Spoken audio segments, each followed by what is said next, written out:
खूब कम रही किंतु एबे बीएसएनएल हाई स्पीड नेटवर्क उपलब्ध कराइबा पई योजना चलाइछि। एहा भितरे बीएसएनएल रो 5G सिम मार्केट को आसी सारिछि, जहा को नै यूजर बेस खुशी होइछंती। सोशल मीडिया रे बीएसएनएल 5G सिम रो एक वीडियो वर्तमान खूब भाइराल हेबारे लागिछि। जणे कर्मचारी बीएसएनएल 5G सिम को पैकेट भितरु बाहर करुथिबार एक वीडियो भाइराल हेउछि। आगामी दिन में बीएसएनएल देश में 4G एवं 5G सेवा आरंभ करने को जाउछि। एथिपाई कंपनी तरफरु इंफ्रास्ट्रक्चर टेस्टिंग जारी रही। रिपोर्ट अनुसार बीएसएनएल इंफ्रास्ट्रक्चर व्यवहार करी साधारण जनता 5G ट्रायल करने पाई अनेक कंपनी प्रस्तुत रही।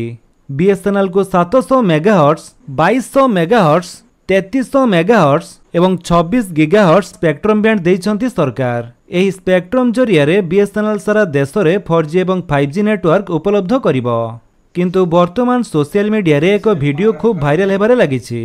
महाराष्ट्र रे एक बीएसएनएल ऑफिस रे एही वीडियो रेकर्ड होइतिबा कुहा जाउछि। एही वीडियो रे बीएसएनएल कर्मचारी सिम कार्ड पैकेट खुलुतिबा देखा जाइछि। एही सिम उपरे 5G लोगो मध्ये लागिछि। तेबे यह नेटवर्क टेस्टिंग पई किंबा लोकमानक पई लॉन्च करा जाइछि से नै ए पर्यंत कोनोसी स्पष्ट सूचना मिली पारि नाही। तेबे बीएसएनएल वर्तमान पर्यंत 4G किंबा 5G सेवा आरंभ करि नाही। भाइराल हेउथिबा सिम कार्ड रे 5G रेडी लेखा होइतिबा देखा जाउछि।